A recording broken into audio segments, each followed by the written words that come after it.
is the Henry handguard, or lever handguard.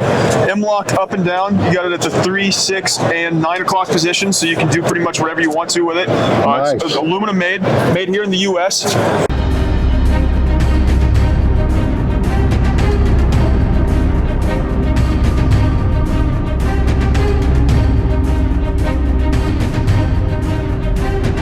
What's up, everybody? Chris with South Carolina Gun School. I'm out here with Jeff King from XS Sights. We're going to talk about some of their new products and stuff.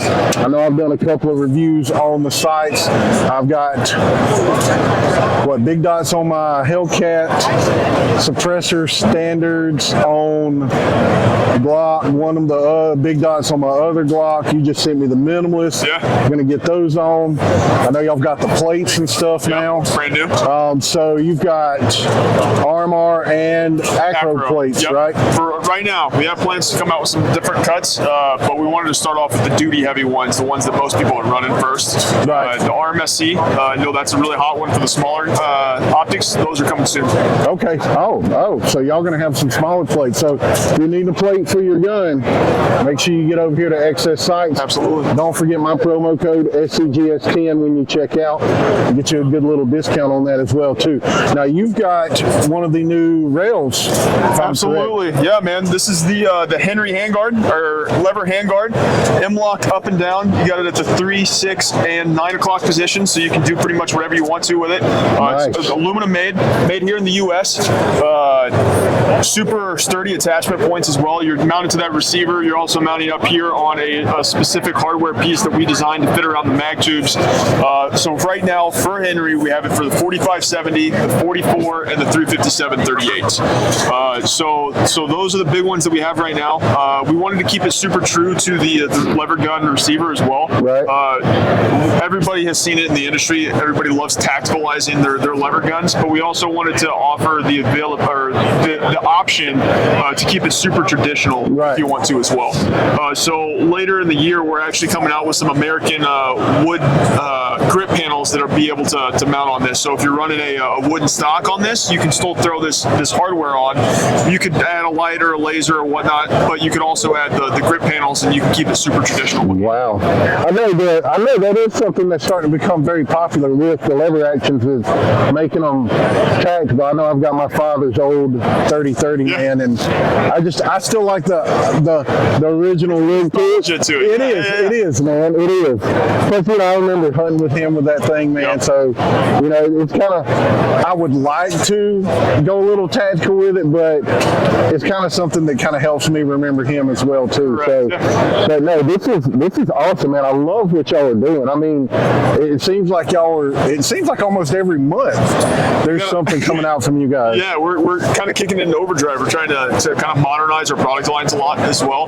So along with this, like you kind of mentioned, we also have the minimalist sights for the Glock MOS, the optics ready, and we also have our optics plates now. So the reason people are like, okay, so are you getting into optics? And we're like, no, that's not what we're doing. What we wanted to do with the optic plates is it allows us to control the height of that optic, so we can pretty much know exactly how much of those irons are going to be in the window. Right. So we've regulated it to the point where you're only getting a very minimal amount of those optics, or the irons, in the window as possible. That way your sole focus is on your red dot, and then should you need it, you have those irons there, but it's not going to mess up your sighting system or your eyes whenever you're going to acquire that red dot.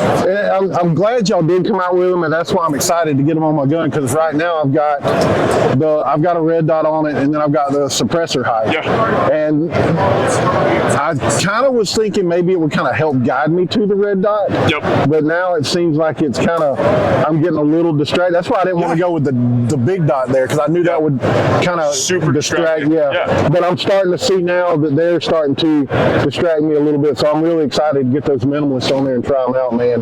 Now, are these mainly going to stay M-LOK? Yeah, so we're going to keep them only M-LOK for right now. Okay. No plans to change it in the future.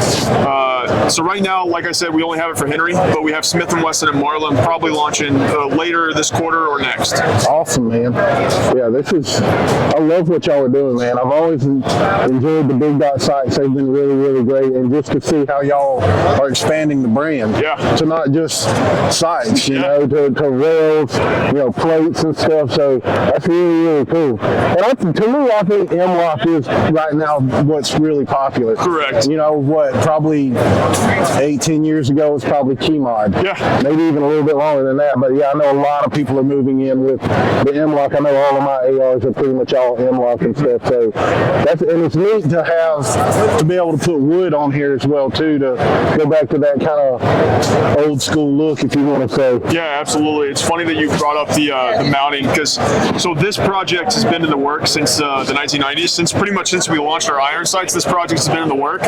We have some original prototypes in the office that they made, and it's all it's quad rail. It's all Picatinny rail up and down. It's all a gun back in the office, but it was made in the 1990s. And then whenever we decided to dust it off because lever guns were getting hot again, they're like, hey, we got to modernize this a little bit. And that's why we decided to go with the M-LOK. Yeah, I think to me it's been. I've gotten kind of mixed or not really reviews, but opinions on the tactical lever actions and stuff. You know, everybody's just used to the magazine fed stuff, but I think it is a good thing, especially with, you know, like a 30-30. Yeah. You know, being able to kind of go a little tactical with a 30-30, even some of your handgun calibers as well too. You know, it's a really great option. And that's what I tell people. Like my rifle classes aren't just for ARs and AKs and stuff. I tell people all the time, bring what you have and I'll teach you how to work with it. Yep. So, no, this is great, man. I absolutely love it. That's why I wanted to get by here and get a little bit more information on this stuff, because I've been looking at these and talking to them about with a lot of my students and stuff. So awesome. This is absolutely awesome, man. I love this, dude. I absolutely love this. You really got me thinking about what you can do with it, right? I know. How hard is it? Fairly easy to get them mounted up and stuff? So installation is kind of a little bit of a pain. Okay. Just because you have to knock out this front dovetail for the mag tube support. Okay. Usually from the factory, they're pressed in with a hydraulic press, so it's really hard to get out of there. But once you do it once, you're good to go. And if you don't feel comfortable with it, I would definitely suggest taking it to a gunsmith. Yes. I've got one near me that I always tell people, I'm like, I can only go so far. Yep. And then my knowledge drops. Yeah, my knowledge drops, and that's why I'm glad I've got a gunsmith that I can go to and stuff. So it does make things a lot easier and everything. Now, do y'all have videos on your YouTube channel that kind of go over mounting and stuff like that? So we have a full, I think it's 20-minute installation video of myself and one of the engineers doing an installation on the gun, which is nice. I liked having the engineer there because he walks you through exactly what the design process was. So if you watch that video, it kind of tells you where your pain points are going to be. So if you're interested in it, definitely go check out that video so you can see if you feel comfortable or if you need to send it to a gunsmith. No, that's great, man. I know y'all do it with all your sights and stuff. I kind of figured you did them for the rails and everything, but yeah, that's awesome, man. I love this stuff. So, hey, if you're looking to up your lever action, this is the place to go, and I'll give you my promo code, SCGS10, get you a discount, grab some sights. If you need a plate, get you some plates as well, too. But appreciate it. Hey, Chris, thank you very much, man. Yeah, it was awesome getting out and getting to see this, man. Absolutely. I feel nauseous, believe me. Never had a lot of shit come easy. Had to work hard, struggle just to be me. Had to rise up just so they could see me. Did what I had to do just to feed me, and what was left over I put towards my dreaming. But the only thing in life that has meaning are the things you gotta work for, believe me. Take into your hands a plan, your own hands can land your own brand. And damn, I feel like no one takes accountability. They want the credibility, convincingly unwilling to put in the